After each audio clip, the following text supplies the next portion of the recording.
저는 과학기술인 출신 의원으로서 이것 본회의장에서 4차 산업혁명을 선도하는 빠른 입법 그리고 시스템 구축 같은 정책 제안을 할 수 있을 것으로 기대했었습니다. 하지만 저의 첫 번째 발언이 박근혜 최순실 게이트 관련 질의가 된 점 정말로 안타깝게 생각합니다. 국무총리님 나와주시기 바랍니다.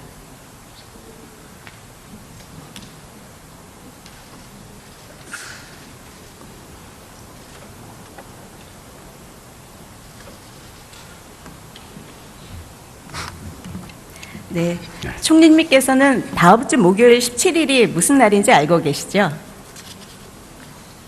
대입 수능일입니다. 예, 그렇습니다. 우리나라에서는 온 국민이 대입 수능에 관심을 갖습니다. 대학 입시 결과는 미래의 삶의 질을 결정하는데 매우 큰 작용을 한다고 믿기 때문입니다. 그래서 대다수 우리 청소년들은 많은 것을 포기하고 인내하고 잠까지 줄여가면서 대학 입시를 준비합니다. 그런데 최순실 씨 딸 정유라 씨는 어땠습니까? 출석도 제대로 하지 않고 고등학교 졸업했습니다. 또 정유라 맞춤형 입시제도를 만들어진 명문 여대에 입학했습니다. 시급 6,000원의 아르바이트를 뛰면서 학업을 병행하고 또 거기에 취업 걱정에 자격증까지 따야 했던 대학생들에 비해서 정유라 씨 대학 생활은 어땠습니까? 학교 가지 않아도 남보다 더 높은 학점을 받았습니다. 이런 정유라 씨가 돈도 실력이고 능력 없으면 부모 원망하라는 발언으로 젊은 청소년들과 부모 가슴에 비수를 꽂았습니다. 총리님, 지금 박근혜 하야 촛불 집회에 중고 학생들까지 참여하고 있다는 보도 보셨죠? 예, 그런 보도를 들었고 안타깝게 생각하고 있습니다. 예, 중고등학교 학생까지 온 국민은 대통령을 권력을 등에 업은 최순실과 그 측근들이 자신들 사익을 위해서 국가, 사회, 학교 시스템을 이용하고 농락한 것에 대해 분노하고 절망하고 있습니다. 이런 국민의 절망감과 분노를 줄여줄 수 있는 방법은 딱 한 가지라고 생각하는데 혹시 그 방법이 뭐라고 생각을 하십니까? 기본적으로는 관련된 모든 의혹들 다 철저하게 조사하는 것이고 지금 의원님 말씀하신 학생들의 입시 비리라든지 또 학교에서의 문제, 성적 관리라든지 이런 부분에 관한 문제는 정말 있어서는 안 될 일이라고 생각을 하고 그 부분에 역점을 둬서 지금 아마 특별 감사를 하고 있는 것으로 알고 있고 그 뒤에 필요하면 수사로도 이어지지 않을까 생각합니다. 예. 총리님 말씀이 맞고 그 뒤에 책임자가 책임을 지는 모습을 보여야 될 것이라고 생각을 합니다. 최순실의 국정농단이 영향을 주지 않은 곳이 없다고 알려져 있는데 저는 오늘 깨끗하고 또 공정해야 될 과학기술계와 학계까지도 그 영향력이 미쳤음을 한번 확인하려고 합니다. 총리님, 정유라 특혜 의혹인 이화여대 3인방 교수에 대해서 들어보셨습니까? 그런 말은 제가 들었습니다만은 개개 이름을 기억하거나 그러지는 않고 있습니다. 예, 이 특혜 교수 3인방은 정유라 씨 이화여대 입학 시기 전후로 해서 1인당 약 15억 정도의 정부 연구비를 지원받았습니다. 굉장히 이례적인 일인데 그런 거액 연구비 수주 과정도 아주 석연치 않습니다. 예를 들어서 이모 교수의 사례를 보면 2년간 50억짜리 대형 연구과제 기획위원으로 참여를 하고 그 연구과제는 이화여대가 주관기관으로 선정되고 이 교수 본인은 8억 2천만 원 세부과제의 연구 책임자가 됩니다. 이른바 출제위원이 문제를 내고 자기가 답을 풀어서 합격하는 식으로 과제 수주를 했습니다. 그런데 더 놀라운 것은 이 과정을 총괄 지휘한 한국연구재단의 단장이 새누리당 당직자라는 점입니다. 화면을 봐주시면 이 김 단장은 연구과제를 선정하고 배분하는 권한을 가진 분입니다. 이분은 새누리당 당적을 보유한 것은 물론이고 재직 중에 새누리당 부대변인으로 임명을 받았습니다. 또 올해 3월에 20대 총선 비례대표 후보 신청까지 했습니다. 그리고 제가 문제를 제기하자 최근에 새누리당 당적을 탈당계를 낸 것으로 알고 있습니다. 상식적인 시각에서 보면 새누리당 당직자인 과제 선정 책임자가 정유라 특혜 교수에게 연구비 수주를 제공한 그런 꼴이 됩니다. 총리님, 이 김 단장이 배분한 연구비는 총 555억 원에 이릅니다. 이런 막대한 연구비 관리 배분 권한자가 특정 정당의 당직자를 겸하는 것이 합당하다고 생각을 하십니까?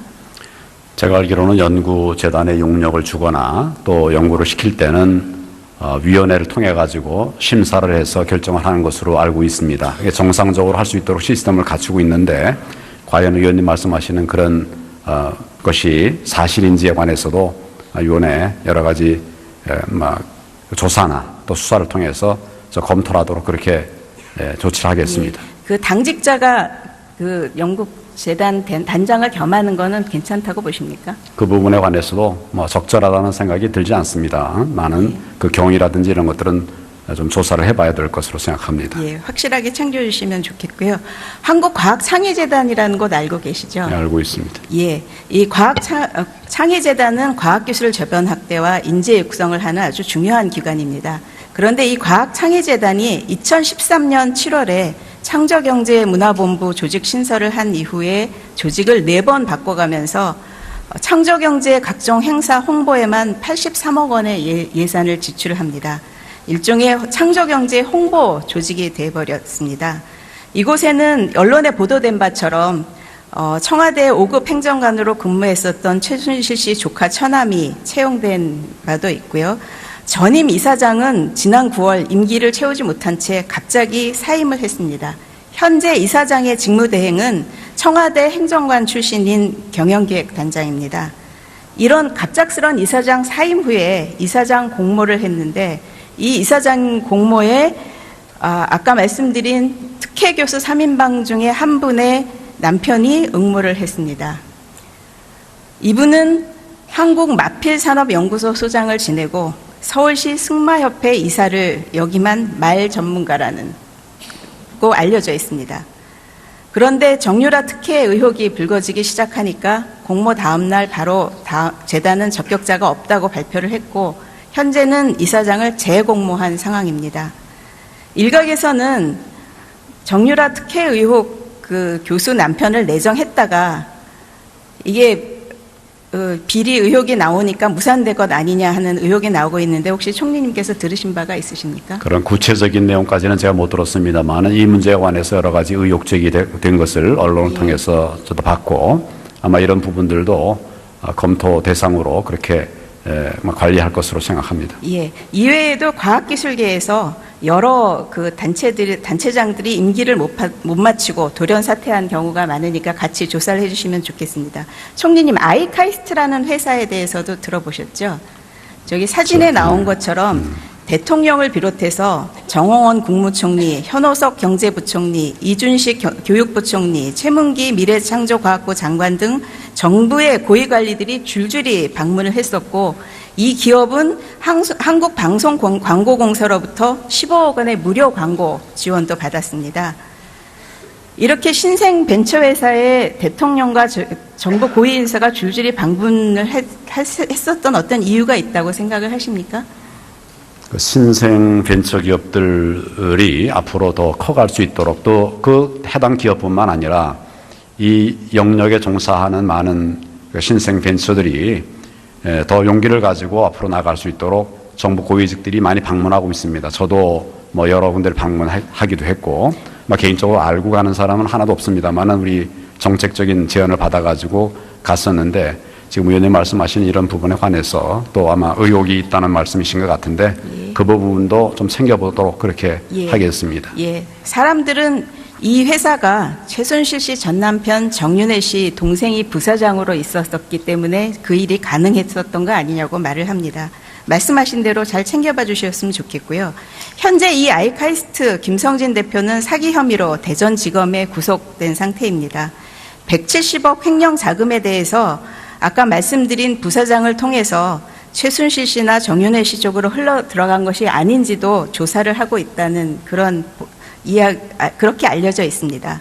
저는 우리나라 과학기술의 상징인 카이스트의 이름을 사용했고 또 건실하게 성장할 수도 있던 기업이 이런 부도덕한 기업으로 찍힌 것에는 최순실 씨 일가 개입이 있어서 그런 것 아닌가 하는 생각을 하고 있습니다. 총리님 들어가셔도 좋습니다.